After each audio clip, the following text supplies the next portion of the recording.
여러분, 지금은 창조절기입니다. 하나님께서 이 세상을 창조하신 그 뜻 안에서 우리가 하나님의 경륜을 배우고 하나님의 말씀의 의미를 새기고 하는 그러한 절기입니다. 여러분, 지금 어떤 때이죠? 우리 지난 주간 동안 한국은 뭐를 지냈죠? 네, 추석을 지냈습니다. 지난 주일날 제가 설교 말씀에 한가위가 무슨 뜻이라고 그랬어요? 다 잊어버리셨네요, 벌써. 한이라는 것은 크다라는 뜻이고, 가위라는 건 뭐예요? 가운데, 1년 중간에 큰 날이다 하는 것입니다. 우리가 이제 이 9월, 10월 이렇게 되면 한국의 또 농부들은 정말 바쁜 하루들을 보내고 있죠. 추수를 하기 위해서입니다. 정말 그들이 1년의 첫 시작부터 씨를 준비하고 그 또 씨를 뿌리고 심기 위해서 밭을 갈고 땀을 흘리고 그리고 여름의 폭풍우와 많은 비와 그런 것들에 견디고 하면서 드디어 이제 그 결실을 거두는 때가 되었다 하는 겁니다. 저는 이 농부들이 씨를 뿌리고 곡식을 거두고 하는 이러한 과정이 참 우리 인생의 모습과 비슷하다 그런 생각을 합니다. 우리 인생들이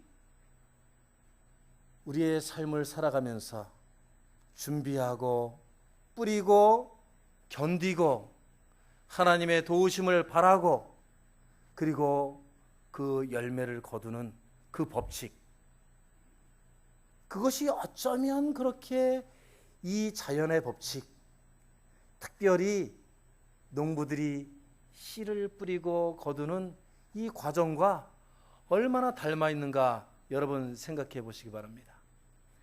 여러분 인생을 쭉 되짚어 보실 때, 아니 1년의 삶을 우리가 계산해 볼 때 그런 생각들 하지 않으세요? 그렇죠? 네. 이 자연의 순환, 자연의 법칙과 너무나 닮아 있고 똑같다 하는 것입니다. 저는 얼마 전에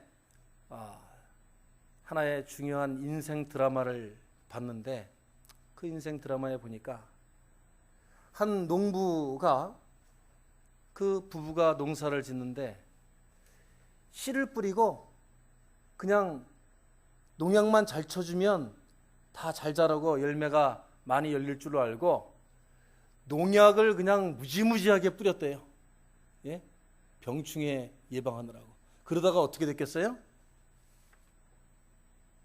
농약을 너무 많이 마셔가지고 농약 중독이 돼가지고 응급실에 실려갔는데 거의 한 1년 반을 사경을 헤매다가 겨우겨우 살아났대요.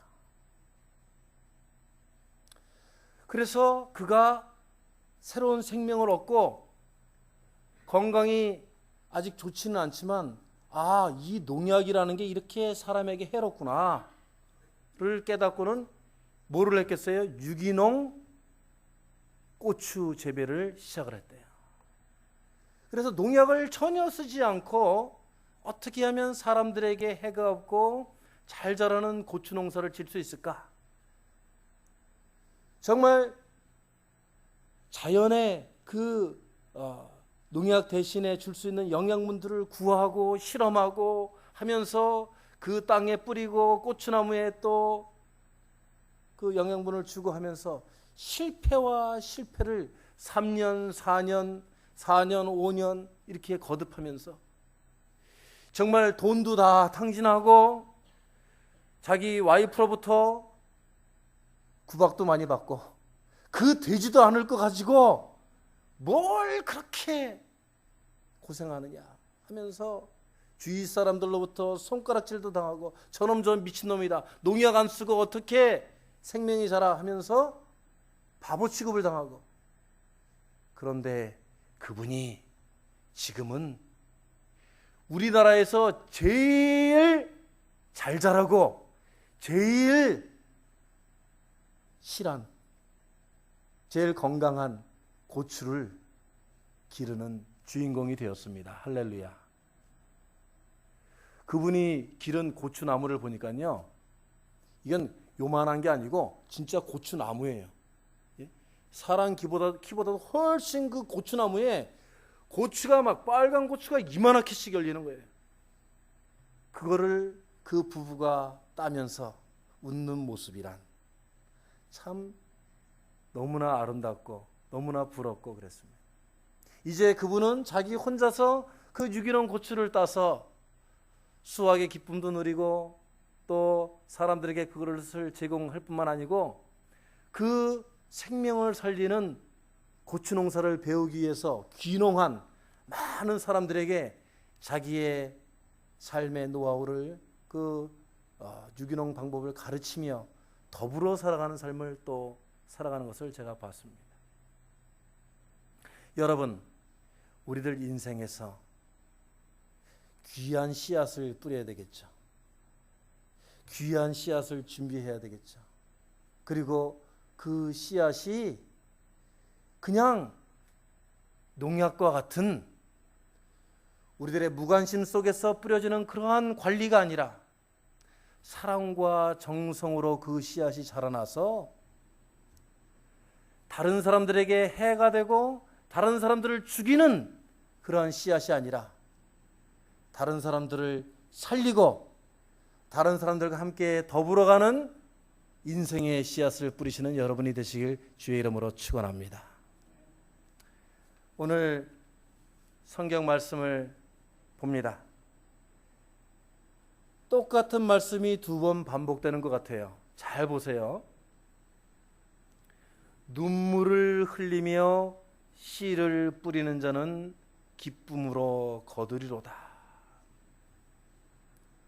그 말씀이 다시 반복법, 강조법을 사용해서 다시 거듭됩니다. 울며, 이제는 눈물을 흘리며가 아니라 울며 씨를 뿌리러 나가는 자는 반드시 기쁨으로 그 곡식단을 가지고 돌아오리로다. 그랬습니다. 이 말씀 속에서 우리는 몇 가지 중요한 원칙을 발견해야 돼요. 농부가 눈물을 흘리면서, 눈물을 줄줄 흘리면서 울면서 그래도 나가서 씨를 뿌리는 것은 무엇을 확신하기 때문에 씨앗을 들고 나가는 거죠? 씨를 심으면 분명히 그 씨앗이 자라고 열매를 맺는다는 것을 확실히 믿기 때문에 나가는 겁니다. 그렇죠, 여러분? 따라서 해보세요. 심은 대로 거둡니다. 우리들의 인생은 심은 대로 거두게 돼 있어요. 우리 옛날 어른들 뭐라 그래요? 콩 심은 데, 팥 심은 데. 네. 그 말씀은 그 속담은 정말 정직한 삶을 살아라, 정직하게 씨를 뿌려라, 그런 의미도 있지만 그 밑바탕에는 뭐예요? 우리가 심으면 반드시 자라나게 돼 있고 심으면 거두게 하신다는 하나님의 법칙, 살아있는 하나님의 법칙을 우리는 이미 확신하고 있다는 거예요. 심으면 거두게 되어 있습니다. 심지 않으면 반대로 그러면 거두지 못합니다. 심지도 않고 거두려고 하는 사람들 뭐예요? 그런 사람들을 뭐라 그래요? 도둑놈. 그렇죠. 우리 한수정 씨가 도둑놈 그랬어요. 심지 않고 거두려고 하고 심지 않고 열매를 따먹으려고 하고 심지 않고 남의 것을 빼앗으려고 하는 사람은 뭐냐? 도둑놈이요, 사기꾼입니다. 그런데 여러분, 요즘 세상을 이렇게 들여다보면은 도둑놈과 사기꾼과 흉악한 날치기들이 얼마나 많아요, 그죠? 네? 길거리를 걸어가다가도 확 가방을 훔쳐가는 오토바이 날치기들도 있고, 그런 날치기뿐만이 아니고 남의 땀과 눈물과 노동을 착취해가는, 남들이 하루 종일 일한 것을 쉽게 자기 것으로 만드는 그런 도둑놈 인생들이 얼마나 많습니까? 우리의 인생에는 분명히 하나님의 심은 대로 거둔다는 자연의 법칙이 살아 움직이십니다. 젊은 시절에 부지런히 일하고 젊은 시절에 정직하게 일한 분들은 노년에 복된 추수를 합니다. 젊은 시절에 눈물과 수고로 인생을 엮은 분들은, 가꾼 분들은 노년에 그 인생으로 인하여서 하나님이 주시는 풍성함과 평안함과 기쁨을 누리며 살 수 있다는 말입니다. 신앙인인 우리들은 우리가 살아있을 때 이 생에서 우리가 좋은 씨를 뿌리고 정직의 씨를 뿌리고 사랑의 씨앗을 뿌리고 의로운 씨앗을 뿌려야 하늘나라에서 하나님의 의의 면류관에 추수를 거둘 수 있음을 믿으시기 바랍니다. 우리가 살아있을 때, 이 생명이 살아있을 때에 우리가 하나님께서 맡겨주신 이 육신과 영혼으로 좋은 씨앗을 준비해서 뿌려야 돼요. 미국에 조나단 에드워드라고 하는 유명한 설교가요 목사님이 계셨습니다. 그 경건한 목사님의 가정에 이제 세월이 한참 흘러서 그분의 후손을 한 학자가 연구해 봤습니다. 400여 명의 후손이 생겼는데요, 그 후손들 중에 대학 총장이 14명이 나왔고 대학교 교수가 100명이 나왔고 복음 사역자와 선교사가 100여 명, 판사와 변호사가 100여 명, 그 옛날에 박사 학위를 가진 사람이 60여 명이나 되었다고 합니다.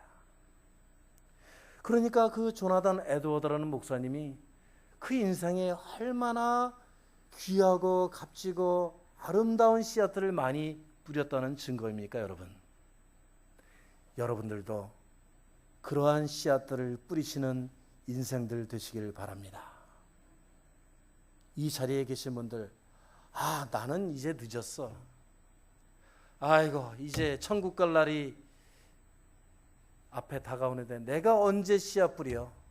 그런 생각들 하시고 계십니까? 여러분, 지금 추석이 지나고 추수했다가 다 끝나가지만 지금도 씨앗을 뿌리는 분들이 있습니다. 무슨 씨앗을 뿌려요? 연세 드신 분들은 다 알죠, 그죠?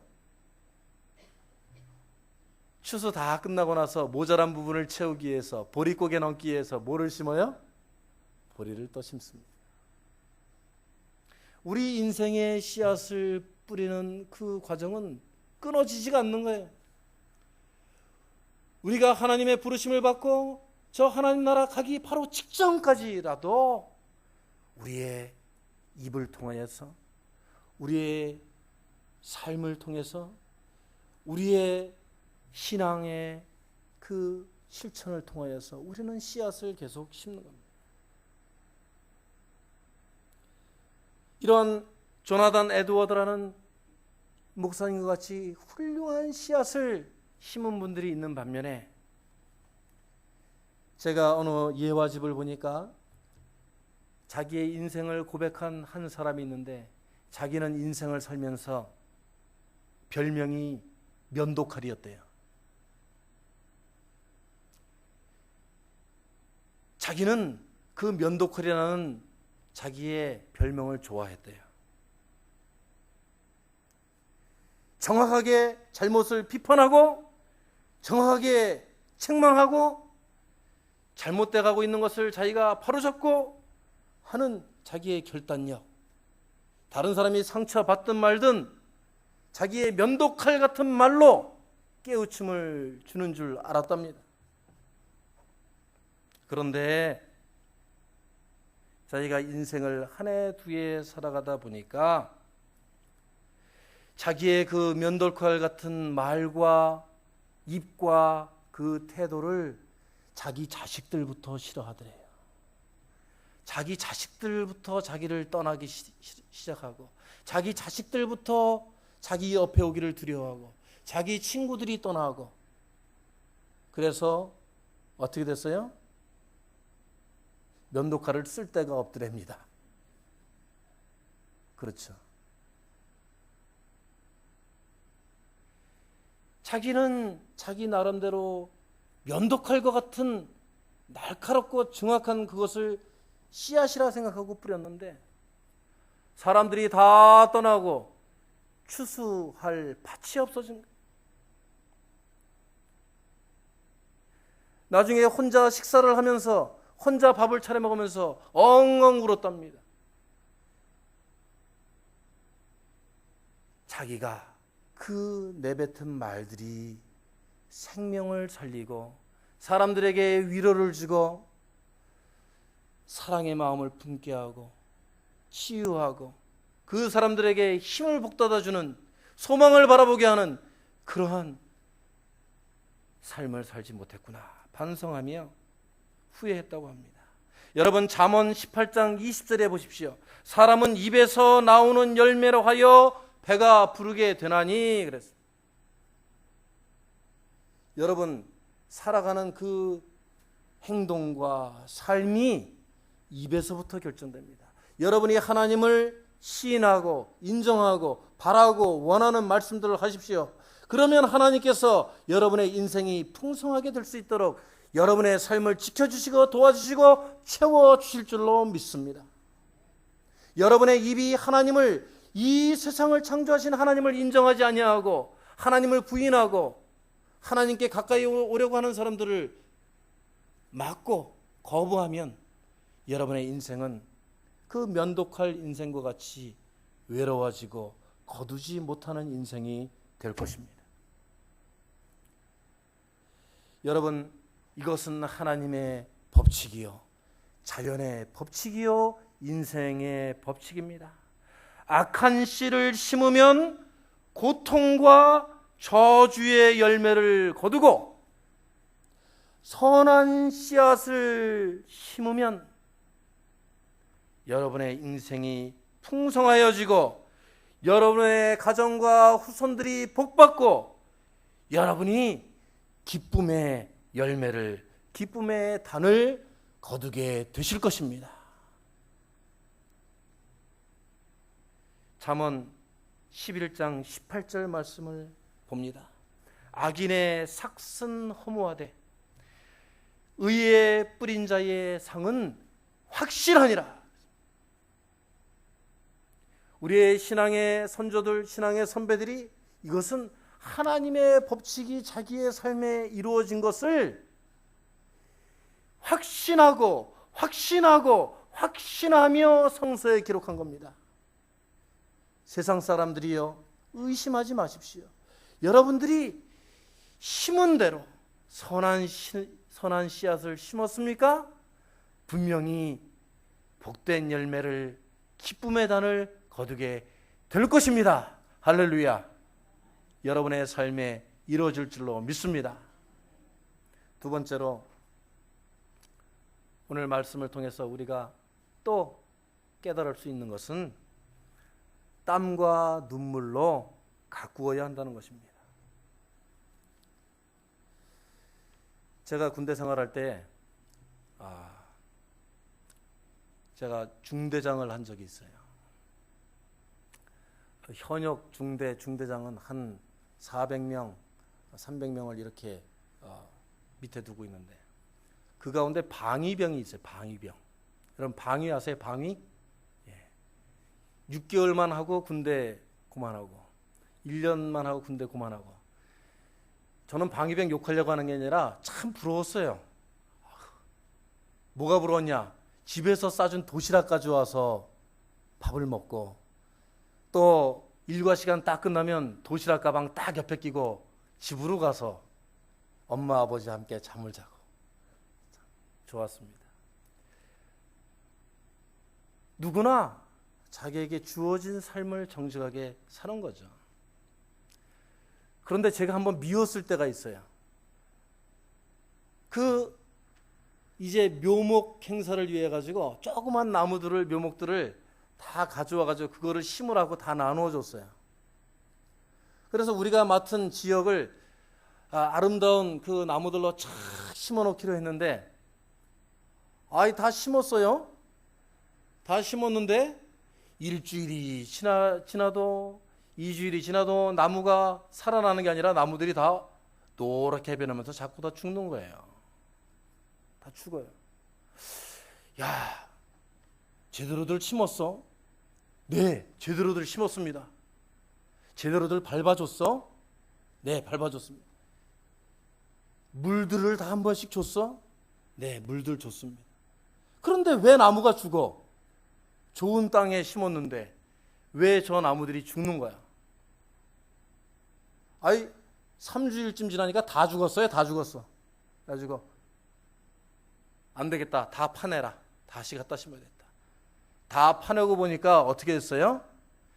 그 나무 처음에 마르지 말라고 나무를 가져올 때 뿌리에다가 이렇게 비닐을 씌워놨는데, 비닐을 씌워놓고 고무줄로 묶어놨는데, 그 비닐을 벗기고 고무줄을 풀르고 심어야 되는데 귀찮으니까 어떻게 했어요? 그냥 비닐로 있는 대로 그냥 땅에다가 넣은 거예요. 자기들은 그 비닐루가 다 녹아서 없어지는 줄 알았대. 또 그렇게 생각하니까 또 봐줄만도 하더라고요. 이게 뭐 농사를 접었어야 알지. 심기만 하면 그냥 저절로 자라는 줄 아는 거죠. 정성이 없는 거예요. 생명을 이해하려고 하는 게 아니에요. 우리가 씨앗을 뿌려놓고 그 씨앗이 싹을 바라고 줄기를 뻗고 잎을 벌릴 때까지 거기에는 뿌린 자의 사랑과 정성과 노력이 필요합니다. 오늘 말씀에 분명히 얘기했어요. 왜 눈물을 흘리며 씨를 뿌려 나갈까? 왜 울며 나갈까? 그만큼 생명을 잉태하기 위해서는 수고와 노력이 눈물을 흘릴 만큼 있어야 된다는 겁니다.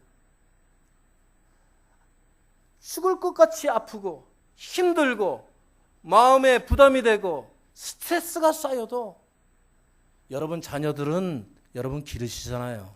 그죠? 여러분 자녀들 귀찮아 죽겠어도 그 자녀들 자라나는 것을 보면서 그 눈물을 닦고 키워내잖아요. 여러분 무에서 유를 창조한다는 것이 얼마나 힘든지 아십니까? 아무런 도움이 없는데 혼자서 무엇을 해야 된다는 것이 얼마나 힘들고 눈물 나는 일인 줄 아십니까, 여러분? 여러분들은 이미 경험하셨을 거예요. 이민자로서 이 낯선 땅에 언어도 잘 통하지 않고 황인종이라고 차별받으면서 이곳에 와서 황무지와 같은 이 미국 땅에 와서 자녀들을 길러내기 위해서 정말 눈물로 매일매일 인내하며 매일매일 자신들의 삶이 하나님께서 맡겨주신 그 삶이 아니라면 도저히 살아갈 수 없다. 후회도 해가면서 견뎌내셨잖아요. 저는 어떤 이민생활 한 35, 6년 넘는 그 분들 이야기를 한번 들어봤습니다. 하루 종일 라운드리 세탁소에서 자다가도 잠꼬대로 이러셨대요. 그런데 그들이 딱 집에 들어와서 퇴근하면 자녀들이 엄마 아빠를 쳐다보면서 그 조그만 새들처럼 입을 딱 벌리고 뭐라고 물어본대요. 그 말 한마디 때문에 지금까지 버티고 살아왔다 그러더라. 매일 뭘 잘 못해주니까 빵을 두세 개씩 사가지고 애들에게 갖다 줬대요. 엄마 아버지만 딱 문 열고 들어오는 소리 들리면 쪼르륵 달려가지고 아빠 빵 사왔어? 그러면서 쳐다보는 그 얼굴이 너무나 맑고 예뻐서 걔네들 빵 사다 주는 재미에 하루하루를 이 고생이 끝나면 아이들에게 빵을 사다 줄 수 있구나. 그 생각으로 매일매일을 세탁소에서 30몇 년을 살아보라고 고백을 하시더라고요.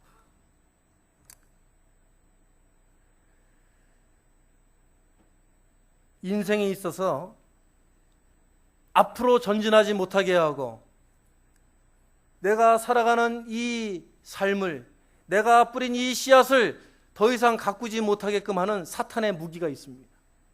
사탄의 가장 강력한 폭탄, 무기가 뭔지 아세요?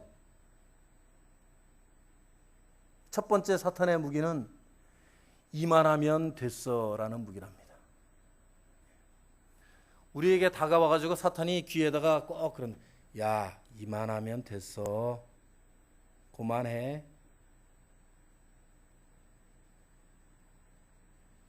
이만큼 키워놨으면 이제 저절로 크겠지. 라는 그 나태함의 모습이 사탄의 유혹이라는 거예요. 두 번째 가장 큰 무기는, 사탄의 무기는 이거랍니다. 너 아니라도 할 사람 있어. 너 아니라도 다른 사람이 해. 그 무기랍니다. 나는 이제 그만 빠져도 돼. 그런 무기래요. 내가 씨앗을 뿌렸는데 내가 그 씨앗이 자라나고 싹을 피고 잎을 맺고 열매를 맺는 것을 보지 못하게 하는 그 유혹이 바로 그만하면 됐어. 다른 사람에게 넘겨. 너 아니라도 돼. 그 유혹에 사람들은 다 넘어간다는 것입니다. 여러분, 서양의 유명한 속담 중에 세상은, 이 세계는 인내하는 자의 것이라는 속담이 있습니다. 인내하고 참고 견디는 것이 눈물을 흘리며 울며 씨를 뿌리러 나가는 자의 그 복된 삶인 줄로 믿습니다. 저는 요즘에 토요일날 새벽 기도에 나오면 그저 눈물만 납니다. 여러분, 이 목사의 눈물의 의미를 여러분 아십니까? 하지만 저는 이 말씀을 믿습니다. 울며 씨를 뿌리는 자는 기쁨으로 단을 거두리로다. 저는 하나님의 이 법칙이, 우리 이 하나님의 공동체, 하나님께서 뜻이 있어 세우시고 하나님이 뜻이 있어 보호하여 주시고 하나님께서 뜻이 있어 이끌어 가시는 이 공동체에 기쁨으로 단을 거둘 날을 주실 것을 확실히 믿기에 오늘도 눈물을 흘리며 씨를 뿌립니다. 여러분, 제발 이만하면 됐어. 너 아니라도 돼. 이 사탄의 유혹에 넘어가지 않으시기를 바랍니다. 내가 해야 돼요. 내가 주인공이 되지 않으면 그 내가 뿌린 씨앗을 내가 거두지 못합니다. 왜 인생의 주인공이 될 수 있고 하나님의 축복의 주인공이 될 수 있는데 왜 주변무 인간이 되려고 합니까? 왜 방관자가 되려고 합니까? 왜 구경꾼이 되려고 합니까? 내가 해야 됩니다. 여러분의 가정과 자녀와 이 교회가 성장하길 바라십니까? 여러분, 울면서라도 씨앗을 뿌리시기 바랍니다. 눈물을 흘리며 울며 눈물을 닦으며 여러분이 씨앗을 뿌리지 않으면 절대로 기쁨의 단을 거둘 수가 없습니다. 그것이 하나님의 법칙이요 뜻이기 때문입니다. 마지막으로 저는 여러분에게 오늘 말씀을 통하여서 하나님의 섭리와 도우심을 절대 확신으로 믿으시기를 바랍니다. 여러분, 세상의 인식과 학문의 논리와 그리고 자기의 노하우로 확신하는 그것은 믿음이 아니에요. 제일 이 세상에 못된 병이 있다고 그래요. 사람들이 살아가는데 제일 못된 병이 뭐냐면 교만병 중에 하나인데, 그 교만병 중에 제일 나쁜 병이 무슨 병이냐면 내가 볼 때엔 병이랍니다. 여러분 한번 해보세요. 내가 볼 때엔. 여러분 일상생활에서 많이 쓰지 않으세요? 예? 맨날 그러잖아요. 예? 내가 볼 땐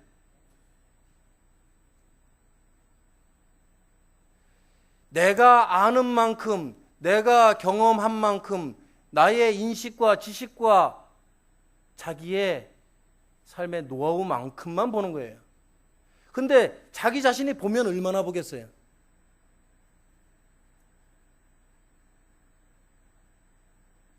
내가 보는 건 겨우 요만큼이란 말이에요, 여러분. 그죠?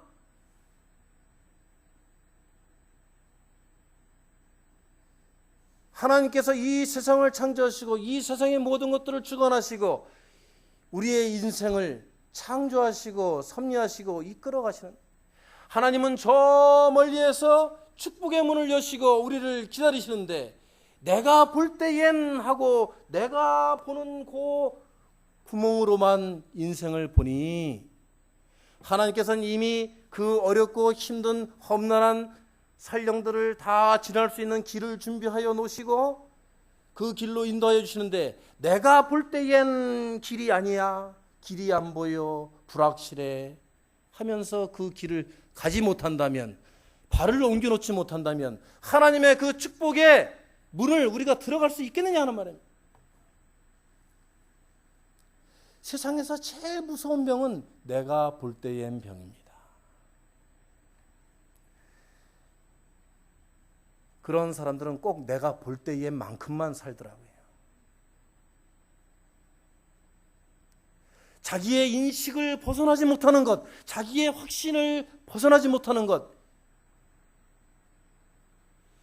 한국이 낳은 최고의 지성이라는 이어령이라는 사람이 자기 인식과 확신의 문지방을 넘지 못해서 그 딸이 암으로 죽어가면서도 믿으라고 하나님을 믿으라고 그렇게 외쳐댔건만 믿지를 못했어요. 그런데 그 딸이 죽어가며 부탁한 그 말 때문에 드디어 그 문지방을 넘어섰다고 고백했습니다. 그제서야 내가 볼 때엔 벽을 넘어선 거예요. 그 문지방을 넘어선 거예요. 그 문지방을 넘어서고 나니까 자기가 알았던 것, 자기가 경험했던 것, 자기가 공부했던 것 아무것도 아니에요. 제가 섬겼던 교회에 와가지고 3시간 동안 신앙 고백을 했습니다. 이 세상의 학문이 가르쳐준 것, 자기에게 가르쳐준 것은 이 세상을 살아가는 하나의 스킬. 그러나 이 세상에서 하늘로 연결되는 그 사닥다리를 놓아준 분은, 그 길로 갈 수 있도록 나의 손을 붙잡아 준 사람은 다름 아닌 내 딸이었다.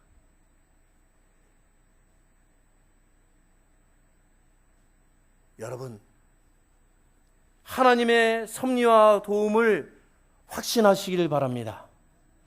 내가 볼 때엔이라는 자기 확신에, 자기 논리에, 자기 주장에, 자기 학문에 벽에 갇혀져서 하나님께서 섭리하여 주시고 도와주시고 간섭하는 손길을 잡지 못한다면 불쌍한 인생 아니에요? 맨날 자기 발등만 쳐다보고 사는 그런 인생 아니에요? 하나님께서 손을 내밀어 여러분에게 내 손을 잡으라. 주님의 강한 손을 붙잡으시는 여러분의 인생이 되시길 주의 이름으로 축원합니다. 마태복음 6장 27절에 그러므로 이렇게 말씀하십니다. 너희 중에 누가 염려함으로 그 키를 한 자라도 더할 수 있겠느냐. 여러분, 우리가 이 세상에 씨를 뿌리는 것 같지만 우리가 그것을 성장하게 하는 힘은 없습니다. 그것이 성장하게 되고 그것이 자라고 열매 맺는 것은 다 어디에 도움이에요? 하늘의 도움입니다.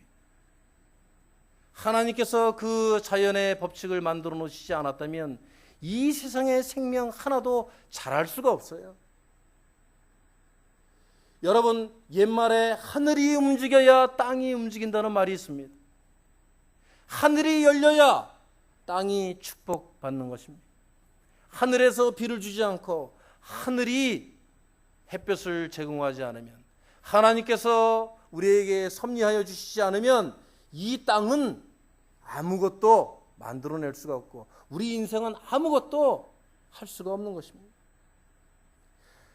하늘이, 하나님께서 좋은 씨앗을 울며 눈물을 머금으며 씨를 뿌리라고 여러분에게 말씀하십니다.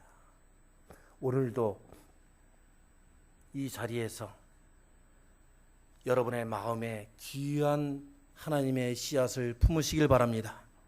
나하고 원수졌던 사람 있습니까? 내가 마음에 화해의 씨앗을 품으시기 바랍니다. 내가 이 세상에 이 예배 끝나면 이제 나는 뭐뭐뭐뭐뭐 하러 다녀야지 하는 그 내 일상의 육신적인 씨앗만 가지고 있으신 분들은 마음 가운데 오늘 예배 끝나고 성가대 좌석 움직이는데 내가 도와야지. 내가 교회 일, 오늘은 교인들을 위해서 내가 쓰레기 하나라도 주워봐야지. 저 멀리 선교사님, 동티모르 선교사님이 복음 전하러 갔다 오다가 밤길에 동네 청년에게 주먹으로 얻어맞아서 이빨이 흔들린다는데 내가 그 선교사님 위해서 1불짜리 헌금이라도 한번 해야지. 이 이민사회에 살아가는 우리 자녀들이 한국어 몰라가지고 다 커가지고 바보 소리 듣고 부모와 언어 통화도 대화 통화도 안 돼가지고 부모 사이 간에 사이가 안 좋아지고 그 자녀들이 한국인의 씨앗도 잊어버리는데 내가 그 어린아이들에게 기역자, 니은자, 아버지, 어머니 그 말 한마디라도 가르쳐 봐야지. 내 목장에 오늘 내가 다가가서 손을 붙잡아 줌으로써 우리 목장에 그 목장 가족이 마음 가운데 위로를 받을 수 있다면 손 한 번 더 잡아주셔야지.